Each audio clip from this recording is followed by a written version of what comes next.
नमस्कार, जेके अपडेट में आप सभी का स्वागत है। मैं हूं अजय कुमार। आप देख रहे हैं जम्मू सिटी राउंड अप, जिसमें हम आपको देते हैं जम्मू शहर की छोटी बड़ी खबरों की जानकारी। तो सबसे पहले नजर डालते हैं सुर्खियों पर। उपराज्यपाल मनोज सिन्हा बोले, शांति खरीदने का इरादा नहीं, स्थापित करने का है इरादा। फारूक अब्दुल्ला ने केंद्र पर जम्मू की उपेक्षा करने का लगाया आरोप। और रविंद्र रैना ने कहा, पीएम मोदी ने हमेशा सुनी जम्मू कश्मीर के लोगों की मन की बात। अब खबरें विस्तार से। उपराज्यपाल मनोज सिन्हा बोले, शांति खरीदने का इरादा नहीं, स्थापित करने का है इरादा। लिटरेरी मीट को संबोधित कर रहे थे उपराज्यपाल। उन्होंने सर्बानंद कौल के साहित्यिक सफर की सराहना। शांति खरीदने का इरादा कतई नहीं है, शांति स्थापित करने के इरादे से ही काम हो रहा है।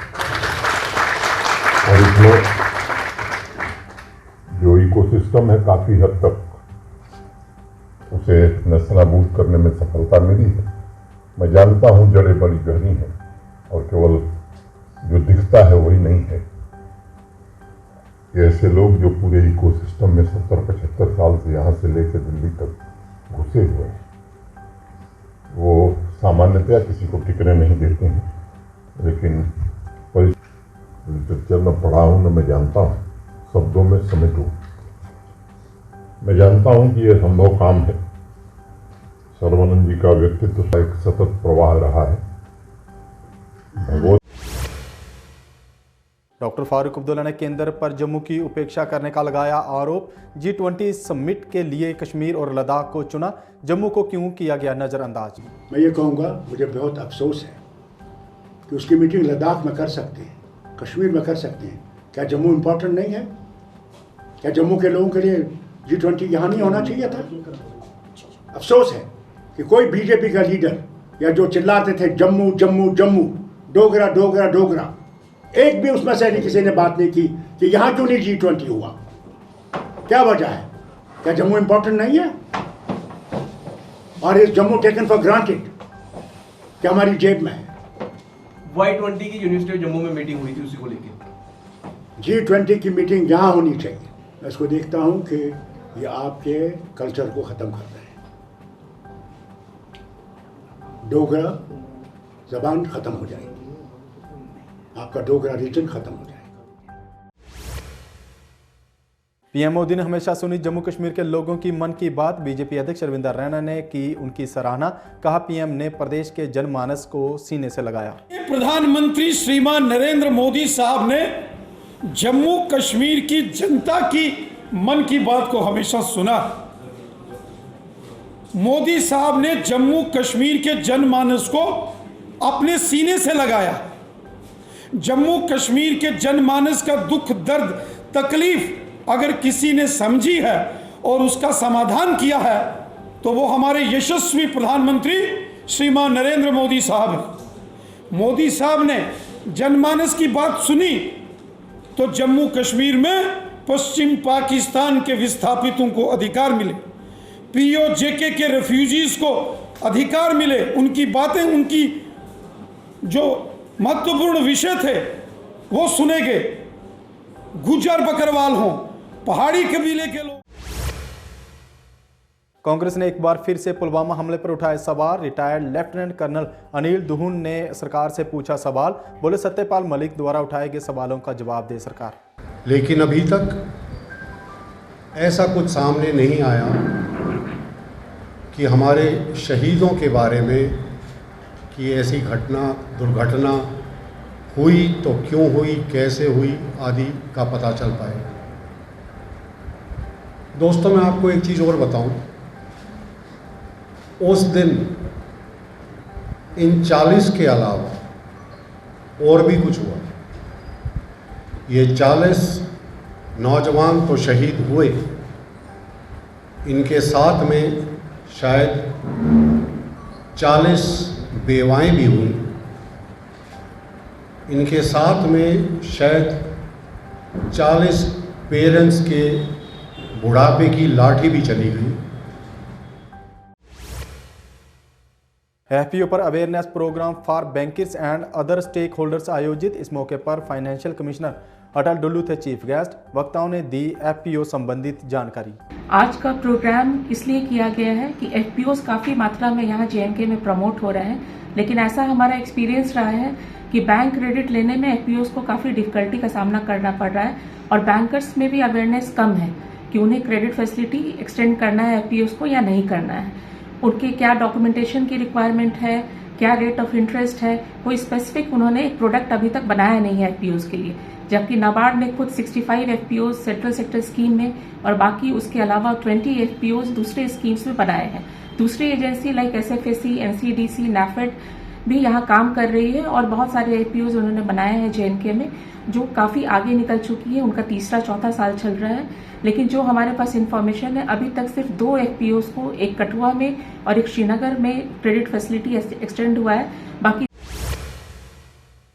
जेजुकर्रा सैनिक कर्मियों के लिए डिग्री तैयार, डिजास्टर मैनेजमेंट में ग्रेजुएट पोस्ट ग्रेजुएट डिग्री कार्यक्रम तैयार। जम्मू यूनिवर्सिटी के वीसी प्रोफेसर उमेश राय ने दी जानकारी। जम्मू विश्वविद्यालय शिक्षा के क्षेत्र में कौन कौन से इनिशिएटिव ले रहा है, उसमें सबसे महत्वपूर्ण अभी जो निर्णय लिया गया है कि हम हाई एल्टीट्यूड वारफेयर स्कूल के साथ मिलकर के एकेडमिक प्रोग्राम चलाएंगे और उसमें 2 certificate, 2 diploma, 1 under graduate degree programme और 1 पोस्ट ग्रेजुएट डिग्री प्रोग्राम है। लार्जली जम्मू यूनिवर्सिटी कमिटेड है अपने आर्मी पर्सनल्स के लिए उनके एजुकेशन को लेकर के, उस एजुकेशन को जो है अपग्रेड कैसे किया जा सकता है, उनको हम सुविधा कैसे प्रोवाइड कर सकते हैं ताकि अगर वो शिक्षा प्राप्त करना चाहते हैं, आगे बढ़ना चाहते हैं अपने जीवन में, तो जम्मू विश्वविद्यालय उसमें जो है सहयोग।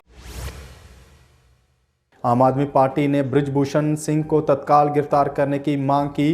बेटी पढ़ाओ बेटी बचाओ की बात करने वाली सरकार पर लगाया आरोप। दिल्ली में धरने पर बैठी महिला खिलाड़ियों का किया समर्थन। नमस्कार। आज का हमारा सबसे बड़ा जो आम आदमी पार्टी का मुद्दा ये है कि हम चाहते हैं जितनी जल्दी हो सके इनकी गिरफ्तारी होनी चाहिए बृजभूषण जी की, क्योंकि बच्चियों ने पहले भी एविडेंस दिए हुए हैं और अब वो कहती हैं कि हमने एविडेंस और हम नहीं देंगे कि सुप्रीम कोर्ट के दिस थिंग। अब देखिए कितनी मज़ेदार बात है, इतना बड़ा हादसा हो जाता है और उनके लिए एफआईआर के लिए 4 महीने हो गए और सुप्रीम कोर्ट को इंटरवीन करना पड़ रहा है, डायरेक्शंस देनी पड़ रही हैं कि एफआईआर करिए।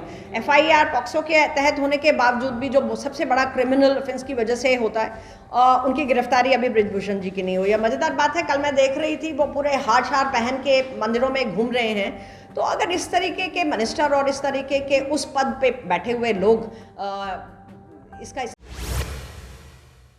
Traders federation ware house Nehru market ने मनाया मजदूर दिवस। जेएमसी के deputy mayor Baldev Singh Baloria chief guest थे। कहा हमेशा मजदूरों के हित की करेंगे रक्षा। आज मेरे डे पे ऊपर सबसे पहले तो मैं पूरा इनकी टीम को मुबारक देता हूँ और खासकर नई टीम इनकी बनी है तो 2 साल के लिए बनी है, उनको बहुत बहुत बधाई। अच्छे तरीके से काम करें, हमारा सहयोग रहेगा। लेबर का खासकर शहर में बहुत महत्वपूर्ण योगदान इनका रहता है। हर समय कठिन समय पे लेबर जो है हमें साथ देती है और हमारे साथ चलती है। बट आज यहाँ बेरोस में इनकी जो यूनियन है गठित हुई है, अच्छी बात है। जब ये गठित हुई है तो ये अपनी प्रॉब्लम जो है वो भी सही ढंग से पहुँचा पाएंगे। हमें बताया गया जहाँ के हमारे प्रधान दीपक जी है, उन्होंने कहा कि इनकी 3 प्रॉब्लम है। एक तो उन्होंने कहा कि इनकी लेबर कार्ड नहीं बने। मैं दीपक जी को कहना चाहता हूँ कि मैं बात करके इनका जहाँ पे ही कैंप लगाऊंगा और जहाँ बैठे बैठे सबके कार्ड बना दूंगा। एनआरएमयू ने श्रम दिवस पर किया कार्यक्रम आयोजित। शैम्बर सिंह बोले, आज भी निजीकरण व निगमीकरण का है हम शिकार, कोई नहीं करता है आज भी मजदूरों के हित की बात। जब भी ये 1886 में शिकागो में ये वर्कर अपनी डिमांड कर रहे थे, मांग कर रहे थे, एक बार फोन अपने सामने करते हैं यार ड्यूटी चाहिए, पर वो तानाशाह सरकार नहीं मान रही थी इस बातों के लिए। पर वर्कर सब इकट्ठे हो गए। वो तो दिन 2 साल चली, गोली जल पड़ी, वहाँ पे बम ब्लास्ट हुए, शहीदियाँ पाई। तब से ये दिन हमारा शहीदी मनाया जा रहा है, 1 मई का दिवस मनाते हैं। तब से ही हमको 8 घंटे ड्यूटी मिली। अपने ड्यूटी आवर्स की पहचान हुई लोगों को कि हम 8 घंटे ड्यूटी करनी है, 8 घंटे अरेस्ट करनी है, 8 घंटे मनोरंजन करना हमने। तो इस दिन को हमें मनाना है। इस दिन को मनाने के लिए हमें जोरों शोरों से हमको ये मनाना चाहिए थे। हमारे जम्मू में तो कम industry. Jammu city round up में बस इतना ही। देखते रहिए जेके अपडेट। नमस्कार। जम्मू कश्मीर की खबरों के लिए जुड़े रहिए जेके अपडेट के साथ।